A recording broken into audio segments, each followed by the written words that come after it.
السلام علیکم دوستو، آپ سب کو میرے چینل میں خوش آمدید۔ دوستو، دلچسپ اسلامک معلومات کے لیے ویڈیو کو اینڈ تک لازمی دیکھیں۔ سوال ہے وہ کون سا عمل ہے جو رزق کو آپ کی طرف کھینچتا ہے؟ جواب: اسلام کے مطابق وہ عمل جو رزق کو آپ کی طرف کھینچتا ہے استغفار، اللہ سے مغفرت طلب کرنا ہے۔ قرآن مجید اور احادیث میں استغفار کی اہمیت اور برکات کو بار بار ذکر کیا گیا ہے۔ سورہ نوح میں اللہ تعالیٰ فرماتے ہیں، تم اپنے رب سے مغفرت مانگو، بے شک وہ بڑا معاف کرنے والا ہے۔ وہ تم پر آسمان سے خوب بارش برسائے گا اور تمہیں مال و اولاد سے نوازے گا، اور تمہارے لیے باغات اگائے گا اور تمہارے لیے نہریں بہائے گا۔ سوال ہے وہ کون سی نماز ہے جس کے ادا کرنے والوں کو بغیر حساب کے جنت کی بشارت دی جاتی ہے؟ جواب: اسلام کے مطابق وہ نماز جس کے ادا کرنے والوں کو بغیر حساب کے جنت کی بشارت دی جاتی ہے تہجد کی نماز ہے۔ تہجد کی نماز رات کے آخری حصے میں ادا کی جاتی ہے اور یہ نفل عبادات میں سے ایک عظیم عبادت ہے۔ ایک حدیث میں حضور اکرم صلی اللہ علیہ وآلہ وسلم نے فرمایا، تم پر رات کی نماز لازم ہے کیونکہ یہ تم سے پہلے نیک لوگوں کا طریقہ تھا، اور یہ تمہارے رب کے قرب کا ذریعہ ہے اور گناہوں کا کفارہ ہے اور برائیوں سے بچنے کا سبب ہے۔ سوال ہے سب سے پہلا گناہ کس نے کیا؟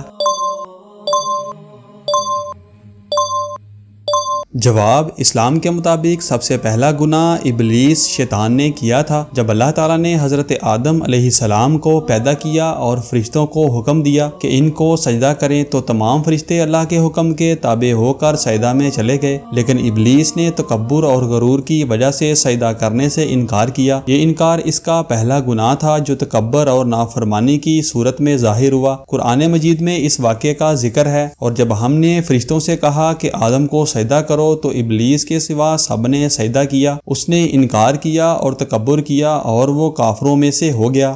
سوال ہے حضرت عیسیٰ علیہ السلام نے کتنی مردہ لاشوں کو زندہ کیا؟ جواب: اسلام کے مطابق حضرت عیسیٰ علیہ السلام نے اللہ کے حکم سے 4 مردہ افراد کو زندہ کیا۔ یہ ایک معجزہ تھا جو اللہ تعالیٰ نے حضرت عیسیٰ علیہ السلام کو عطا کیا تھا تاکہ ان کی نبوت کی سچائی لوگوں پر ظاہر ہو۔ حضرت عیسیٰ علیہ السلام نے یہ معجزہ اللہ کے حکم اور اجازت سے کیا اور یہ ان کے نبوت کے دلائل میں سے ایک عظیم معجزہ تھا۔ سوال ہے اسلام سے پہلے عرب میں کتنے مذاہب تھے؟ جواب: اسلام سے پہلے عرب میں 4 اہم مذاہب پائے جاتے تھے۔ نمبر 1، بت پرستی۔ عرب میں اکثریت بت پرستی کی تھی اور مختلف قبائل اپنے مخصوص بتوں کی پوجا کرتے تھے۔ مکہ مکرمہ میں کعبہ کے اندر اور اس کے ارد گرد بہت سے بت تھے۔ نمبر 2، یہودیت۔ کچھ علاقوں میں یہودی قبائل بھی آباد تھے، خاص طور پر مدینہ اور اس کے ارد گرد کے علاقوں میں یہودی قبائل رہتے تھے۔ نمبر 3، عیسائیت۔ عیسائیت کے پیروکار بھی عرب کے کچھ علاقوں میں موجود تھے، خاص طور پر نجران اور کچھ شمالی قبائل میں عیسائی مذہب کے پیروکار تھے۔ نمبر 4، حنفیت۔ یہ وہ لوگ تھے جو حضرت ابراہیم علیہ السلام کے دین پر تھے اور ایک خدا اللہ کی عبادت کرتے تھے۔ ان میں سے چند افراد نے بت پرستی اور دیگر باطل مذاہب کو ترک کر دیا تھا اور توحید پر قائم تھے، جیسے کہ حضرت زید بن عمرو۔ سوال ہے حضرت یوسف علیہ السلام کا تابوت دریائے نیل سے کتنے سال بعد نکالا گیا؟ جواب: اسلامی روایات کے مطابق حضرت یوسف علیہ السلام کا تابوت دریائے نیل سے 400 سال بعد نکالا گیا۔ حضرت یوسف علیہ السلام کی وفات کے بعد انہیں مصر میں دفن کیا گیا تھا، اور جب بنی اسرائیل حضرت موسیٰ علیہ السلام کی قیادت میں مصر سے نکلے تو اللہ کے حکم سے حضرت موسیٰ علیہ السلام نے حضرت یوسف علیہ السلام کی وصیت کے مطابق ان کا تابوت دریائے نیل سے نکلوایا اور فلسطین لے جا کر دفن کیا۔ یہ واقعہ تاریخی اور روایتی طور پر معروف ہے، اور حضرت موسیٰ علیہ السلام نے اس حکم کی تعمیل میں بنی اسرائیل کے ساتھ حضرت یوسف علیہ السلام کے مبارک جسم کو مصر سے نکالا۔ سوال ہے کون سی پاک سورت کے نازل ہونے پر ابلیس نے زور سے چیخ ماری؟ جواب: اسلامی روایات کے مطابق سورہ فاتحہ کے نازل ہونے پر ابلیس نے زور سے چیخ ماری۔ سورہ فاتحہ کو قرآن مجید کی سب سے اہم اور جامع سورتوں میں شمار کیا جاتا ہے، جسے ام الکتاب، کتاب کی ماں بھی کہا جاتا ہے۔ سورہ فاتحہ کی فضیلت اور اہمیت کی وجہ سے شیطان ابلیس نے اس کے نزول پر سخت غم اور پریشانی کا اظہار کیا، کیونکہ یہ سورت ہدایت، اللہ کی رحمت اور مغفرت کا پیغام ہے۔ حضور اکرم صلی اللہ علیہ وآلہ وسلم نے بھی اس سورت کی عظمت کو بیان فرمایا ہے کہ یہ ایسی سورت ہے جو مومنوں کی رہنمائی اور شیطان کے شر سے بچاؤ کا ذریعہ بنتی ہے۔ سوال ہے: حضور صلی اللہ علیہ وآلہ وسلم کے علاوہ کس پاک نبی کا ذکر درود شریف میں آتا ہے؟